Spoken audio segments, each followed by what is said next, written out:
জীবনে যখন আমি ইন্ডাস্ট্রিতে আসি তখন আমাকে মনে হচ্ছে দুর্জয় শেখ যখন নিয়ে আসে তখন ফুলবাড়িয়াতে বেশ ছবি শুটিং হতো। তা আমি তো তখন সেখানেই ছিলাম। তো একটা ছবি ছিল যে ছবিতে আপনার কবি মিত্র দা দুর্জয় সাহেবের বাবা ছিলেন।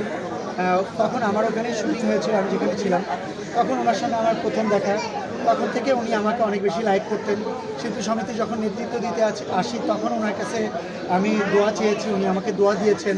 আর অঞ্জনা আপুর কথা তো কিছু বলারই নেই, উনি একজন ফ্যামিলি মেম্বার ছিলেন। লাস্ট ইলেকশনও করেছি একজন আরেকজনের এগেনস্টে সাংগঠনিক সম্পাদক হিসাবে। বাট ওনার সঙ্গে আমার অনেক স্মৃতি রয়ে গেছে। লাস্টে এই 8 নম্বর ফ্লোরেও আমরা মিস অ্যান্ড মিসেস বাংলাদেশ করলাম আর কি, দুজনে একসাথে জাজ হয়ে। সারাদিন যত কিছুই হোক না কেন রাতে উনি একবার হলেও আমাকে ফোন দিত, ঝগড়া করতো, অনেক কিছু অনেক অভিমান করতো বড় বোন হিসাবে। আসলে এখানে কিছু বলার নাই, মনে হচ্ছে যে আমি কোনো দুঃস্বপ্ন দেখেছি। এই অঞ্জনা আপুকে আমরা হারিয়েছি, দাদাকে হারিয়েছি। আমাদের কাছের মানুষগুলারা হারালে আমাদের কাছে যেমনটা ফিলিংস মনে হয়, সবার কাছে যেমনটা মনে হয় আমার কাছে সেন্টার দিয়েছে।